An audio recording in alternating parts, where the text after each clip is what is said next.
تحقیقات اجتماعی سالهای اخیر نشون داده که زندگی وجوه مختلفی داره و ایجاد تعادل بین همین جنبه‌های متفاوته که هارمونی زندگی رو میسازه.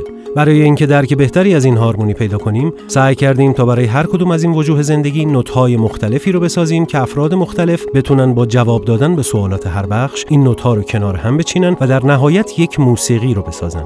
موسیقی منحصر به فردی که با موسیقی دیگران فرق داره. موسیقی خاصی که هارمونی زندگی این آدم‌ها رو نمایش میده. بالاخره اپلیکیشنی طراحی شد که به کاربران اجازه میداد 6 وجه مهم زندگی خودشون رو از خیلی خوب تا خیلی بد ارزش گذاری کنند. آینده‌نگری، آموزش و مطالعه، مسئولیت اجتماعی، معاشرت با خانواده، فعالیت بدنی و دخل و خرج. آدم‌های زیادی تو این آزمون شرکت کردند. حالا چه نوت‌های انتخابیشون هارمونی خیلی خوبی داشت، چه متوسط و یا حتی بد، اونها میتونستن همراه با یه سری تصویر شگفت‌انگیز به موسیقی زندگی خودشون گوش بدن. موسیقی که خودشون اونو ساخته بودن.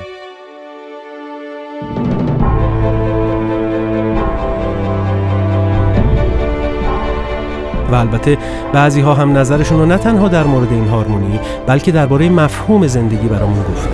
من از زندگی واقعا خوشحالم. این زندگی خیلی زندگی خوبیه. به نظر من سواله خیلی قشنگی بود، خیلی خوب بود. تشکر و کار جالبیه. خوب بود، چیزای خوبی بود، من چیزای خوبی شنیدم و یه احساس خوبی هم الان دارم.